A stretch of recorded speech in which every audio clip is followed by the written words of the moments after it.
चलबीसी कोई हिंदू शास्त्र की वजह से दुख तौई अदुबु हौजिक्ति लाइनिंग लाइसुंगी वा तोखरे लोई तोखरे हजिक्ति बिजंग खनबा लाइट थाबा नुदांगी बोर की ममानबा करी चानबा तौबा लैसाबीगी करी चानबा तौबा का हेनबा कसाइन हाइजगिबदा मयाम सुपबिरमे केक कक्पा अदगी लोंगनिंगाइदा नुपी मयमदे चतना केक इनाबा यामना येंबा नुवाइतबा मति सनागी कुंदो गाइदो लेंगदना कोतना तोखलपसी सनाई कुंदो बु क्या लेंगबु अखुसु ngamiगेलो सनाई कुंदो लेंबा इजागी कदबे ngमोइदिनो उब्रा लाखो सनाई कुंदो तो खुसु लेगनगेबा लुहोंगनते हजिक तौलिसिदी पुरा अखोइगी कइनो मने रिसेप्शन हाइतारेनेको मैमोइ रोंदा हायरगा अदुम मोइना चखरे लाइनिंग की ओइबा परै चनबी मयाम असिदी तुमोइना रे हाइबदी मखोइद थुइदोंग खलक्से आमदा उरिसी हाइजिन पोट की पोट अदु हापकपा अदगी अदु हापकपा अदुगी चाना अदु तौबा फिजंग खनबा असai हाइबा पोट तु हातों चखरे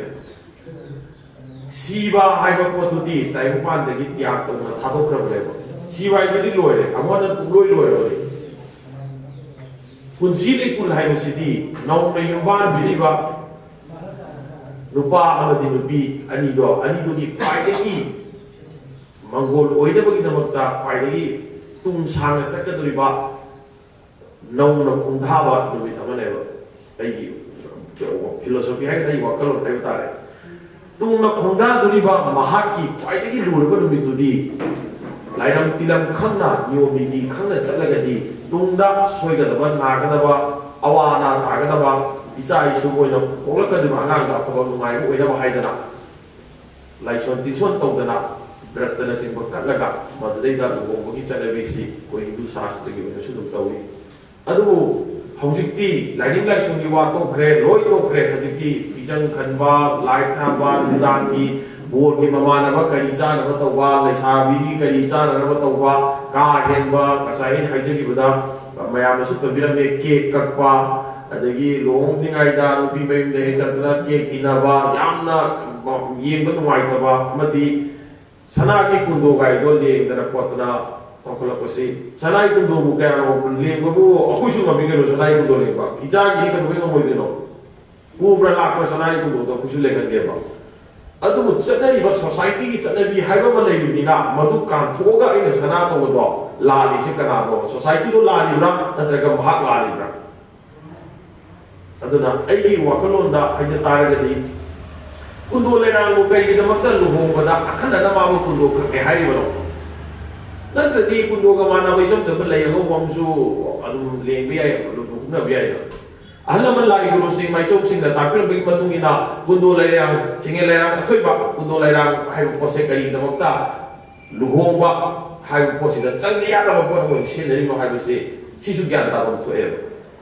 आइदी पैसा पाइरबनी अंगमबनी अथौबनी आइदी तवंगमबनी हाइदना सनागी कुंदो लेंगा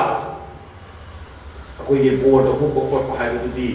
मधुदी अखोइगी लाइनिंग अमदे अखोइगी चटनबी अखोइगी सोसाइटी सिबु मधु येकनबनी हाइबदा हाइबम कोइ लाइन खंजे मरमदी कुंदो लेरांग थादोगा सनाना बगुन हेले हाइतारगदी कुंदो द यावरो बगुन सनादा यावरोब्रा हाइबो हाइदो अखोइ उसलकदोरे मागी खुदोब साबिबियाई लिक साबिबियाई मचा नुपीनी मागी ओमुन तबिबियाई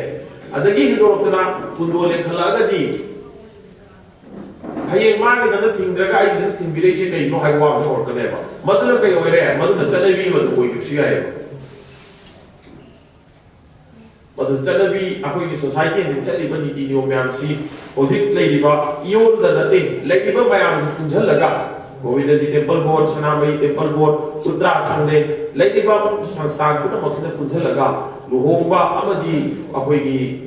नियम नीति तौ अखोइ चलबी म पाखोइबा सैसिदा करी करी तौबा याबा कदाइ तौबा याबा हाइबा पोतो मदु नियम अमा पथाप अमा तौरगा मसि स्ट्रिक्टली थमौद्रगदी इसें सें हाइबदा आई चालुपी अनि ले आई नुपा यावदि चालुपी अनि ने आई चालुपी अनि से हयें लुहोंबदा आई खलै तोंदा खंजैबा हयें चालुपी अनि से लुहोंबा तमसिदा कदोगेदा हयें आइगी मतमददी कइनो ओइदोरेबा लुहोंबसे लुहोंबा मनरोइदोरेबा हौजिबोक्ता सी यौरसिनदी आइगी इचादो हजिक क्लास 7 तमे अदो माना हयें मतिक चादा कोन लुंदा तोइ Panba मतमददी ai cha du mo ngoi do ri matam ki chana bi le du chakki tra sana ko do gi mo chana na le ga da ne ha ra di haji ti sana ki mama di ayo re sana on do to ga di kai ko bob ji di ko gi chana bi se la na chakki do le da ngasi inat yokhat luk inat yokhat pa luktin Manipur iol na tawiriba sumaina akoi mam chu full cooperation Sri Govindaji temple mo kida lebiriba Brahma Sabha adagi Pandit LOISHANG adagi koi gi garo na chingma mam chu full support tawraga hadaki matang sida amtang di Meitei Lepak sida chanari bani ti niyom se hanagi parampara dagi ahlaman hatak dagi chanai bani niyom sing se kanna hona buda akoi su fully support tawjage amadi hek to hona ba agam ba koi kari tawsige haiba du khana buda akoi busu du pau bibiro akoi situation gi lak sagani tawda bu sora ama sorba matamda akoi esi Manipur sida awa ba myam tagre aha bada mahamari akoi gi covid ki ana ba tawre sona sababa yada ba adagi mathak dalan jaw thole akoi govinda da sora cholise sumna dangi lupa chatung na sora chole ba lupa chatung na phiroi chole ba